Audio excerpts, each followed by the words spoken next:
I think it would be a good time to talk about our Week 3 quarterback prospect rankings for the 2026 NFL Draft. Starting off with the honorable mention section, of course, Rocco Becht from Iowa State. 2014 of 25, 265, touchdown and a pick. 4 rushing yards, had a touchdown there against Arkansas State. Again, not the greatest game for Rocco Becht, but on the season, 860 yards, 7 touchdowns, 1 interception. Also has 2 rushing touchdowns. And then we have Eli Holstein from Pitt. Tough loss against West Virginia this past weekend, 31-24. 27 for 37, 303, 1 touchdown, 1 pick. Didn't run the ball particularly well, had negative 27 yards in this game, but did have a rushing touchdown. 9 touchdowns, 3 picks on the season with 50 yards rushing there. Nico Iamaleava is also on there, 217, 1 touchdown, 1 pick, in a 35-10 loss to New Mexico. That is bad. That is not ideal.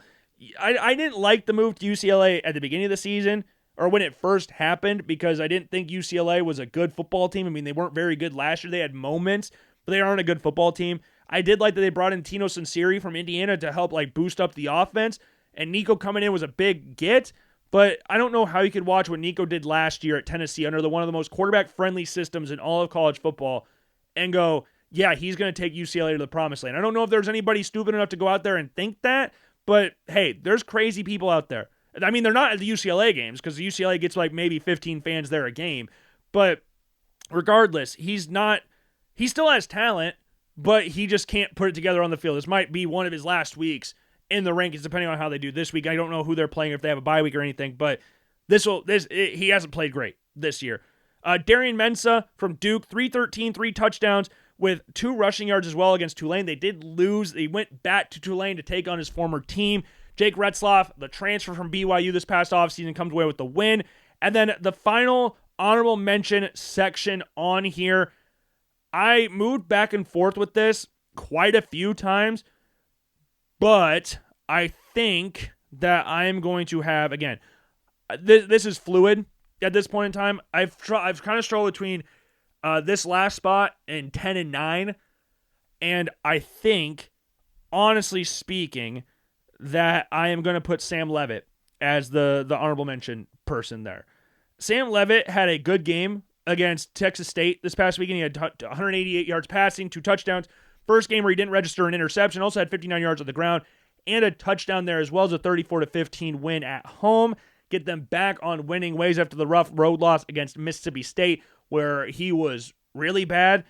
The thing that I would say about Sam Leavitt at this point in time, I think he needs to go back for another year. I don't think this is the year to come out. I think this is a year of, development, I guess you could say. Because last year was kind of like lightning in a bottle for Arizona State.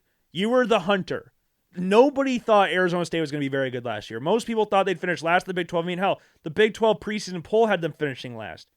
They were not expected to be a team that was competing for not only a conference title, but a shot to play in the college football playoff. And not only that, but a shot to get a first-round bye and take Texas to overtime in said college football playoff. No one thought that would happen before the season started. I don't care how diehard of an Arizona State fan you were. No one thought that would happen at this point last season. We went into week 4 of the college football season. Do you think that would all take place for Arizona State? You're crazy and you are a liar, and I don't believe you and I don't trust you.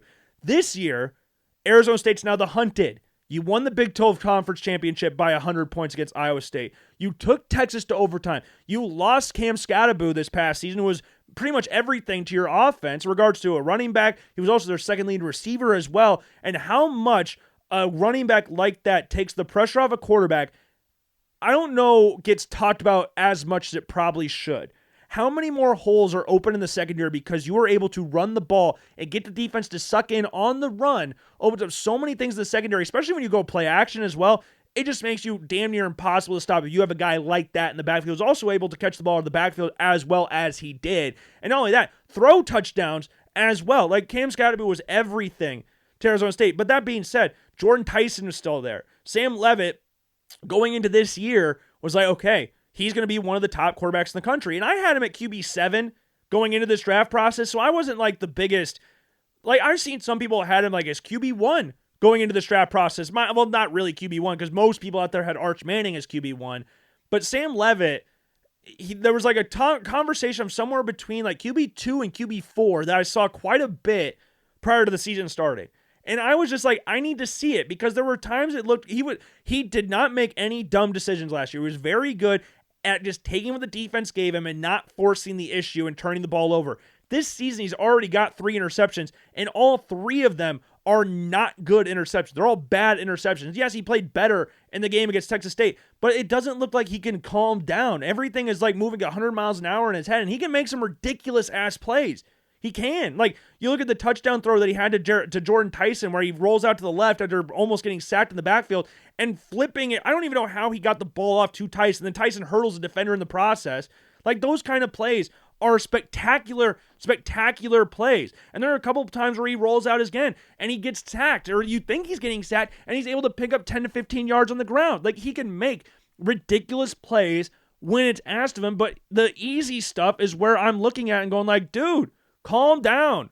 Settle down a little bit. That's all I need you to do, is just calm down. And if you can do that, you can be a very, very good quarterback. I think a college quarterback, he's very, very good, but he's moving so damn fast all the time. And I just need him to calm down a little bit. Like, calm down. We talked about it going into last week against Mississippi State. I sat here and said that, hey, this is not out of the question they can lose to Mississippi State. This is not, or 2 weeks ago, sorry, that they would lose to Mississippi State. I didn't say it was like a guarantee to happen, but it's definitely not something that we can rule out because it's Mississippi State who finished with 2 or 3 wins last season. Arizona State did what they did, like we talked about before. Like, that had nothing to do with anything. It's like, hey, did you watch them against Northern Arizona? Like, they can make, they're a good football team, Arizona State is. But I just need Sam Levitt to take the easy stuff, and he's just not doing that at this point in time. Like, he made a throw to Jordan Tyson down the near sideline early in the game. Jordan Tyson made a ridiculous catch. Jordan Tyson is the best receiver that's going into next year's draft. And there's some good players in next year's draft in regards to the receiver position, but Jordan Tyson right now is that guy. And this game is a prime example of that against Texas State. But yeah, I think Sam Levitt at this point in time, we're going to keep him on the outside looking in. And I think at number 10, I am going to have, who do I want to have at number 10? Again, this is fluctuating right now because I'm getting mixed signals in regards to what I'm actually feeling, because obviously it's between Cade Klubnik and Sawyer Robertson. Robertson had a game against Samford, where it looked like he was going to throw for about 1 billion yards. Like, it looked like they were going to absolutely beat the brakes off of Samford. Samford is 0-3 now. Obviously, Baylor won the game, but this is a game like they lost 40-13 to the Citadel, and then they lost 34-3 against West Georgia. Freaking Baylor put up 48 points against SMU last week. So I was like, oh, okay, they're taking on Samford. This will be very, very, very easy. And, I mean, they scored in 4 plays their first drive, 5 plays their next drive, and then it was 3-and-out, interception. And then it was like, what the hell's happened? And the touchdown Samford scored was stupid. I don't even know how they ended up coming up with that touchdown. And Robertson, like, you look at that second half. Start the second half. 3-and-out third quarter. 3-and-out second drive of the third quarter. He got a total of 4 yards on those 2 drives combined that took up almost 3 minutes. Like, that's combined. Then you punt after 9 plays. Interception. The third quarter, punt, interception. Like, that's not the style of game that I thought we were going to be seeing in this from Baylor. And Sawyer Robertson, 23 of 37, 211, 3 touchdowns, 2 picks. Now, he did have 11 yards on the ground and made some good plays on the ground. His touchdown throw in the first quarter, I believe, the fade route, was a very, very good throw to the back corner of the end zone. Like, he has throws like that, or against SMU, like, man, that is a ridiculous-ass throw. And he put up, again, I mean, it's not terrible numbers, but the interceptions just weren't, like, the first one, he just threw it right down. He just stared at the defender pretty much the entire time, or just didn't see him, because he threw it to the middle of the field, the route got jumped, and it got wound up going the other way for Samford. It just wasn't something that I was really looking at and expecting to see from him, given what we had seen against Auburn and SMU, objectively way better football teams than Samford. And maybe it was a situation like, hey, we are going to walk in against Samford, we're going to beat the absolute piss out of them. Maybe that was one of those situations there. But that just didn't happen. And it was rough looking at that and going, okay, Sawyer, what are we doing here, man? It's hard for me to look at and go, yes, this was good stuff. So I'm thinking I'm going to have him at number 10. I think I'm going to have him at number 10. So he drops down from number 8. And number 9 is Cade Klubnik. And he struggled against Georgia Tech. He's another guy where I had him at QB 5 or 6 going into the season. I can't remember exactly. But I saw some people talking about him being the number 1 overall pick in the draft, and that was something I never saw. I saw it as a guy that if he put up a good year, then we'd have a conversation about it. But for me personally, I don't know what his trait is that you look at and go, that separates him from the pack in regards to the other quarterbacks in college football. Like last year, he put up really good numbers. Had 36 touchdowns, something like that, with 6 interceptions. Talked about 1,000 times how good he is throwing outside of the numbers. But this year, I don't know what it is. He just looks off. And Clemson in general just look off. I mean, the LSU game, that happened. I mean, no one was going to be too shocked who won that game regardless, whether it was Clemson or LSU. No one was going to be surprised. But the game against Troy, you're down 16-3. And then this game against Georgia Tech. And to be honest, I wasn't surprised they lost to Georgia Tech. I wasn't really surprised they lost this game.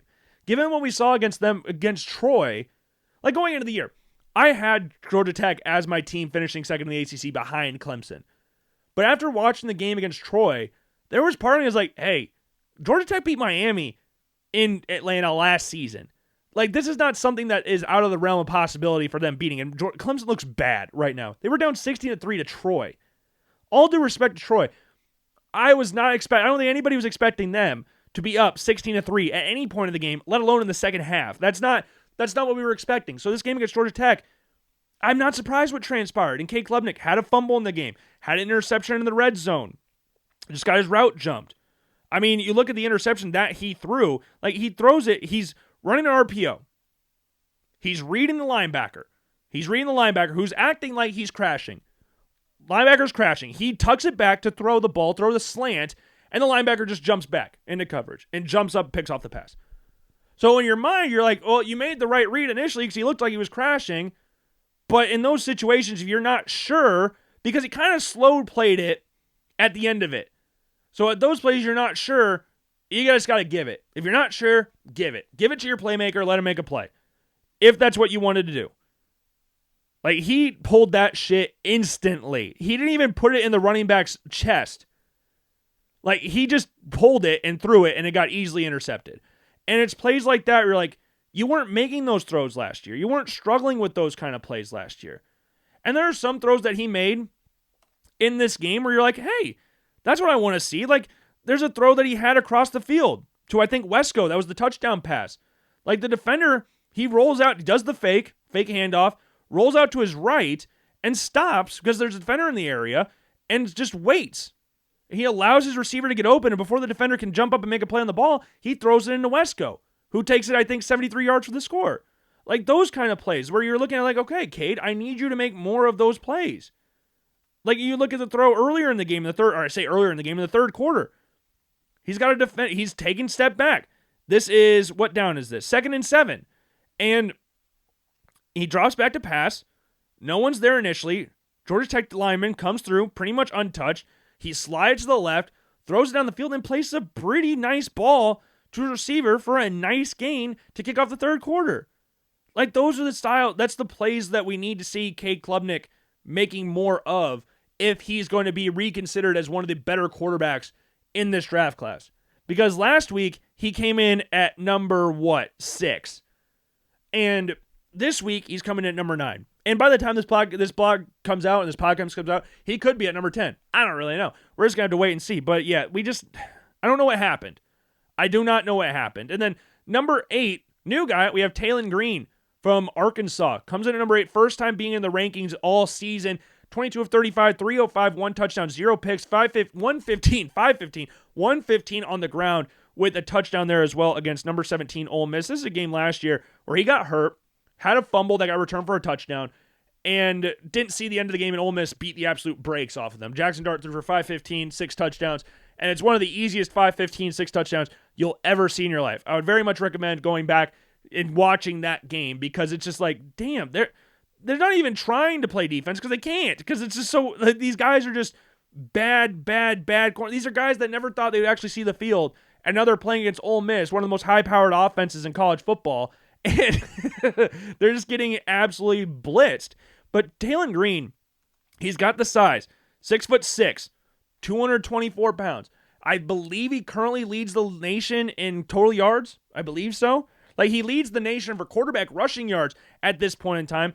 But that wasn't the issue going into the season. The issue with Taylon Green, or not even the issue, you just need to see him play with more consistency. Which you could say there are a lot of quarterbacks in college football, but last year, Taylon Green, he had 15 passing touchdowns the entire season. He has 11 already up to this point in the season. And the thing is, he's not looking to run first. That's another big thing. When you're a big, tall, athletically gifted, mobile quarterback, sometimes you get in the habit of looking to run first and not letting things develop downfield. I mean, we saw Jaden Daniels do that his first year at LSU. As he kept developing, then he became a much better passer while he was down there. Arizona State, that's all he did. He was looking to run first. And once he developed that passing, and then it was really quick for him. Now, there are a couple times in this game where Taylon Green stresses me the hell out because he still does, and he did this last year against Mississippi State. He drops back so far to make plays. So far. There was one play on 3rd and 10, and the ball is snapped at the Ole Miss 49-yard line. That's the line of scrimmage. He drops all the way back to the Arkansas 37-yard line. 49-yard line is where the line of scrimmage is. The Ole Miss 49-yard line. He drops back all the way to the Arkansas 37, 38-yard line. And he picks up the first down because he's so damn athletically gifted with his legs. But those types of plays, they stress me out so much. And it's like, okay, you can make that, but damn, we don't need to go all the way back just to go forward, because what if somehow you get tripped up and then now we're dealing with this even longer 4th down situation? I mean, we're going to punt regardless, I guess, but he's making strong throws across the middle of the field. He had a touchdown in this game like we talked about before, hitting a wide open receiver in the middle, not afraid to step into throws and making them. He made a really nice throw to Washington down the sideline on a wheel route out of the backfield, which I thought was very, very nice when the defender's coming over late. We look at this one play on 3rd and 1. He's waiting for something to develop. I think he's looking for his tight end on the play, but his tight end Platt gets held up by the defender, so he's not open, so he has to readjust. So he rolls out to the right, waits, allows his receiver to get open, or allow it, like his receiver's standing still, but you're making the defenders make a play towards you, which allows the receiver to be a little bit more open. So he fires it into him once the defender's committed enough, and he fits it into him for a first down. And then he got the play in the 4th quarter, the last drive of the game, before the fumble, because that's ultimately what ended the game. Not his fumble, but a fumble where you could have stole the game. It was 41 to 35 with 2 minutes left, 3 minutes left or something like that. Defense came up big, held Ole Miss to a 3-and-out, and he's making strong throws across the middle. Defender in his face. Lyman does a good job pushing him out, but he slides to the left. Readjusts. Last year, he would have taken off and run. This is the development that we're talking about, where last year he's looking to run. But he's able to stand tall and fire it across the middle with an Ole Miss defender right on his receiver's back. Those are the plays that Taylon Green needs to make, and he can make. It's just a matter of doing that consistently. And if he can continue to do that, then there's no reason why he cannot continue to grow in this season. Some people might even have him higher, but I got him in coming in at number 8. Carson Beck comes in at number 7. 2 interceptions in this game against USF. 2 not very great interceptions. One of them got deflected by his own receiver, and maybe you could go like, oh, if he hits the ball in the window, then maybe he's able to fit it in for a touchdown, but it gets deflected by his own receiver, bounces up, can't play ifs, buts, and maybes, it gets intercepted. But he throws 2 picks, second to last drive of the first half, first drive of the second half, like not very good ways to start off and end the half, but Carson Beck is playing with confidence.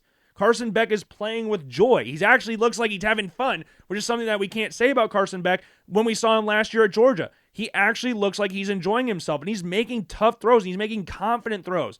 Like Carson Beck, there are a couple throws in this game where he's falling back and is still able to make strong throws down the field, which again is something we weren't seeing from him. He's not afraid to take the deep shots anymore. Now, there was one that he had in the game.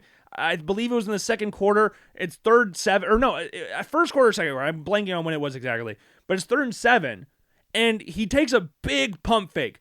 Like, this is one of them where it's not like a really long pump fake, but it's a wide pump fake. He's shoulder to shoulder, ball in hand, or shoulder to shoulder apart. That's a little bit too long, but the defender bid on it, and he had an easy touchdown on it, so he gets 2 touchdowns early, or gets a touchdown early in the game. I believe that was the first quarter. But driving throws between defenders, hitting across the middle of the field. The throws across the middle of the field, if you're making those with confidence, they're damn near impossible to stop. And I'm just excited to see what he can do with more time with Miami because, like I said earlier, he's one of the favorites for the Heisman Trophy at this point in time. I think a lot of people, even including myself to a certain extent, were like, hey, Carson Beck, got the arm injury against Texas. He didn't really throw this offseason. He's not better than Cam Ward. Maybe he's kind of just going here and he'll just see it out. Like, maybe that's what we're talking about here. But he's playing so damn well. And I'm not sitting here going like, hey, I was sitting here expecting him to be, I don't know. I don't really know what I'm trying to say. But regardless, I'm happy with how he's looking. Like, the Notre Dame game was a prime example of, okay, let's see what you are. Because Notre Dame at that point was considered a good football team. And they won. And he played with confidence. And he carried that into the next game. Like, you look at last week's game. He had, I think, he was in for 6 drives or something like that, 5 drives. Every single one of those drives ended with touchdowns. Every single one of them. They didn't punt, kick a field goal, anything. Every single one of those drives ended with a touchdown. And it's just so nice to see a quarterback that was struggling with confidence be as good as what he has been so far this season. I'm excited to see what he can do the rest of the year. And again, they play Florida, so that'll be a fun one for him. Number 6, I could have him at number 5. I kind of fluctuated between the 2, 5, and 6. But number 6, I have Dante Moore. So we have another new guy in here. Dante Moore, 16 of 20, 178, 1 touchdown, 1 pick in the game against Northwestern. Also had 5 yards rushing, a 34-14 win. The interception came on his last throw of the game. He had a receiver down the middle of the field, underthrew it, got picked off. He threw it in quadruple coverage pretty much, but the receiver had a step. He just underthrew the shit out of the ball and got picked off. And that was his final play of the game. And it's funny because that's the only play in the fourth quarter he's played all season. He has been out of the fourth quarter every single time except for that one play against Northwestern. So in 3 quarters, in every single 3 or 2.5 quarters in the first 2 games, and a full third quarter in this one, 557, 7 touchdowns, 1 pick, 34 yards on the ground, 0 touchdowns there. But he's just playing with so much confidence. And everybody knew he had talent.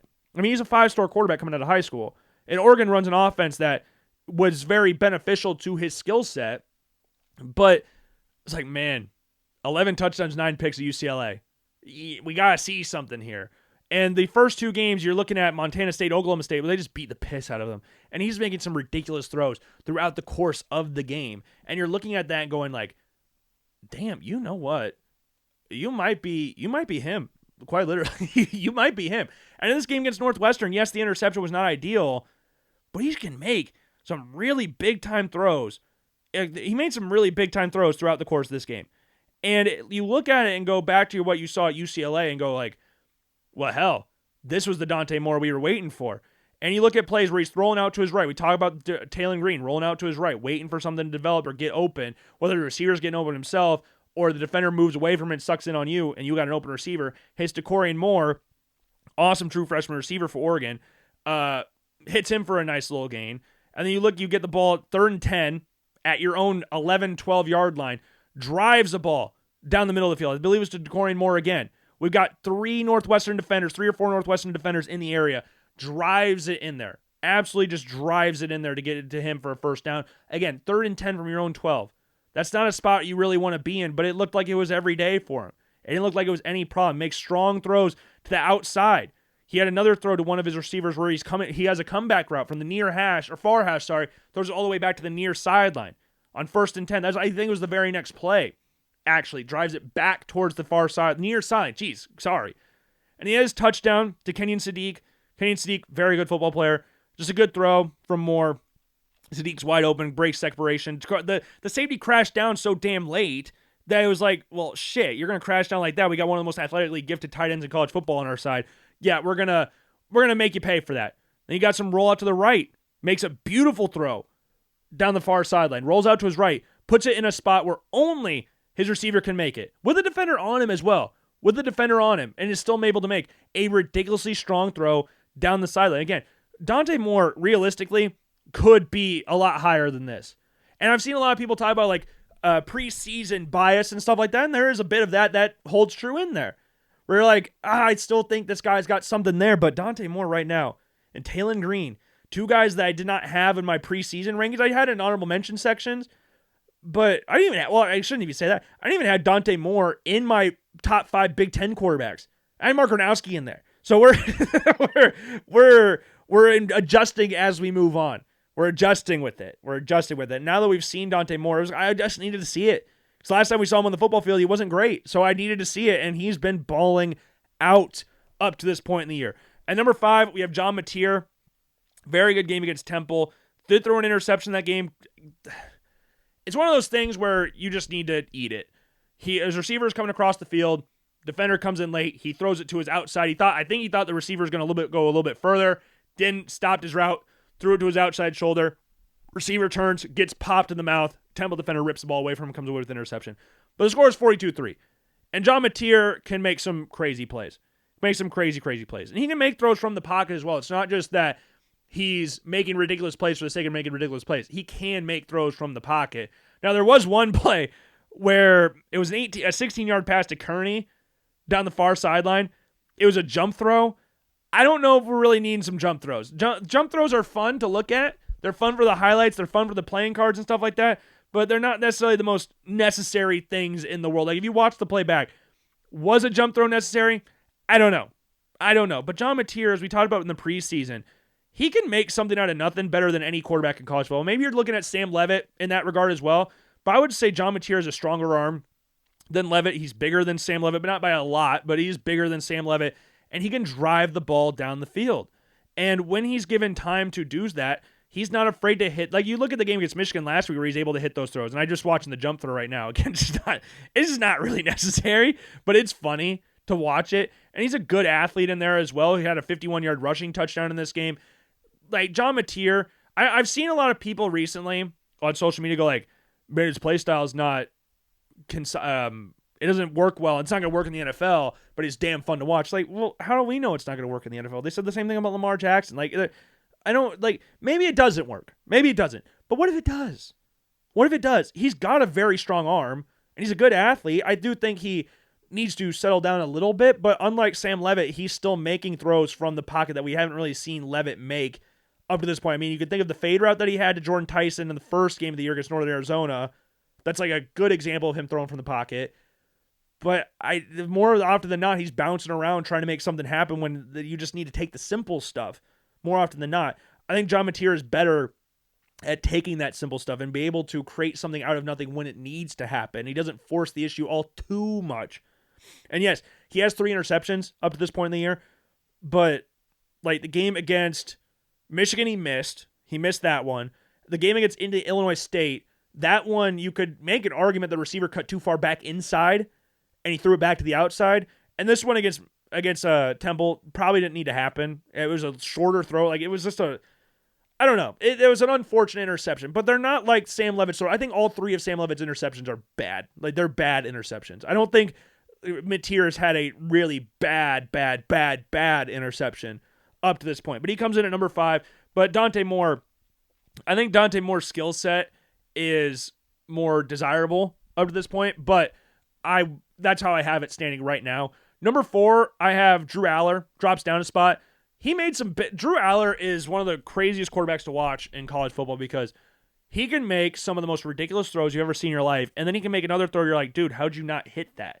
We talk about making the layups. Sometimes Aller's biggest struggle is hitting on the layups, but there's throws that he can make. Like, he had a touchdown to Trevor Pena in this game that, like, how did you make that throw?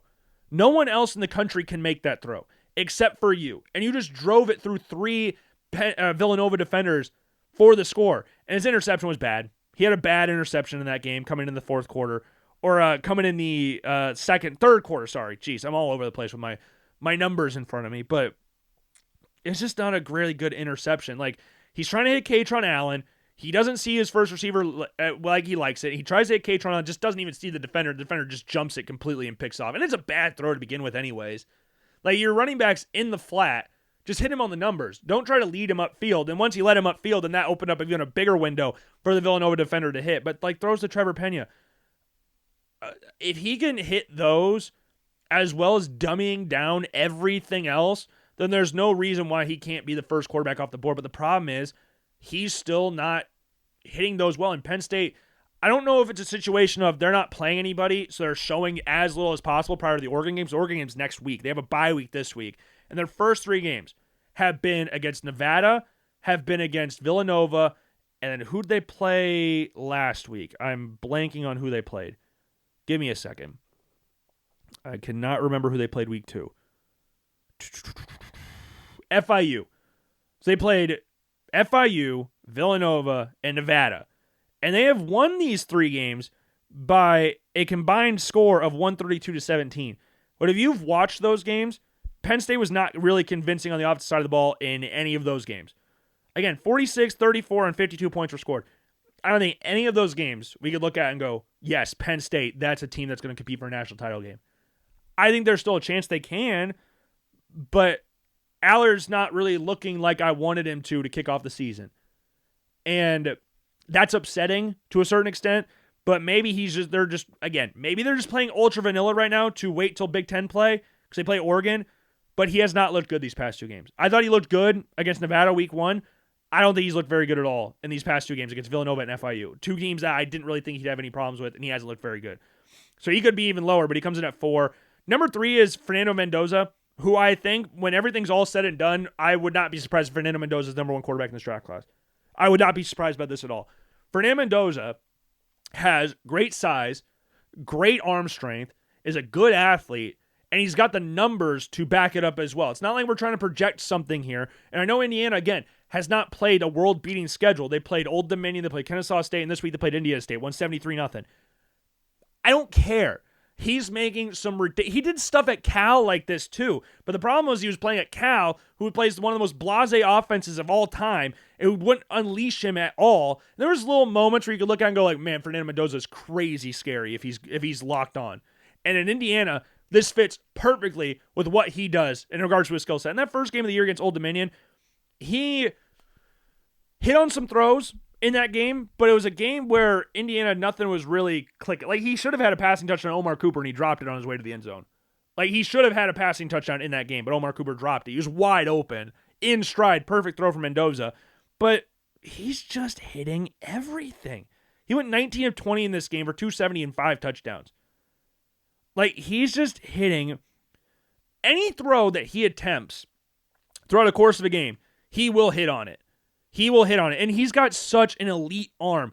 There's a throw he had, I believe, to E.J. Williams on the first drive of the game. And there's 2 defenders in the area. 3 defenders, sorry. And he just pile drives it through all 3 of them for a first down in a mad 18-yard gain. And he does a great job at scanning the entire field before making these throws. Like, it's just so crazy how, like, I feel like you can hear the zip of the football watching the games back because it just leaves his hand so damn quick. Like, it's in his pack. He's got it ready to go, and boom, it's gone. Like, he has another throw later in the game. I think later in the first quarter, 31 yards to Becker, hits it between a few Indiana State defenders for an easy first down, 31-yard gain. Then you got his touchdown pass, or one of his touchdown passes, if I'm not mistaken, hitting Omar Cooper. I believe Omar Cooper had 5 touchdowns in this game, which is crazy. But to make up for the one that he dropped against week 1 against Old Dominion. But throw across the middle of the field between 3 defenders. Zips it into Omar Cooper. I feel like it would have gone through the defender's hands had the defender actually tried to make a play on it. Like, that's how hard Mendoza throws this damn football. And it's accurate. And on the deep balls, he shows very good touch on them as well. Like, he's just playing at a crazy clip. You look at the touchdown throw he had to Omar Cooper in the second quarter, late in the second quarter. We talk about touch. Like, he's not all just about firing it at 100 miles an hour. Like, he scans the field, sees Omar Cooper neck and neck with his defender, but knows that he's got the momentum on him, leads him perfectly into the end zone, places it right in the bucket between three defenders. That's what Dante Moore tried to do against Northwestern, but he underthrew the ball. He didn't underthrow this ball, and he hit him perfectly in the end zone. Again, I would not be shocked if he's QB1 by the end of this year. I would not be shocked at all. Same with Dante Moore. I would not be shocked at all if either one of those guys were QB1. And there was part of me wanted to put Fernando Mendoza QB1 after this week. But there was part of me also was like, it was Indiana State. I'm really excited to see how he does against Illinois. Really excited. And then we've got number 2, Lenore Sellers. He didn't play. He got knocked out of the game, didn't play. So I felt bad about lowering him down. He did throw an interception in this game, which not a great interception. I can't remember which one it was. Hold on, let me find it. Let's see if I can remember what it was. It's not low. There we go. Yeah, they got the ball all the way down to the 15-yard line, and he just got it was a similar situation we talked about with Klubnik, where you got to realize this as a quarterback, and there's still some development that he needs to do as a passer. But Sellers drops back to pass. Vanderbilt defender acts like he's rushing, backs off. You got two other players coming in from the secondary, and the defender just jumps the route. Big D tackle, jumps the route. He thinks he has an easy touchdown, let alone actually completion. Thinks he has a touchdown to his running back. And there's no one around his running back, barring this one fatty in the middle of the field. And I mean that with all respect, all due respect. Those types of plays, you're like, man, I just need you to take that step as a passer. And I can't really, I've seen some people look at it, after this game, people are talking about how terrible Lenore Sellers is on social media. That's all I saw was how bad Lenore Sellers is. He played a quarter and got knocked out. Yes, he threw an interception, but let's calm down and act like he played an entire game here. Yes, South Carolina got their ass clapped in this one, but he wasn't in for any of it. It was 7-7 or 14-7 when he left the game. Let's hold our horses here a little bit and give him some time to actually develop. But he comes in at number 2. Number 1, I still have Garrett Nussmeier. Didn't put forth an insane effort against Florida. 15-27, 220, 1 touchdown, 1 pick, 5 rushing yards in this game as well.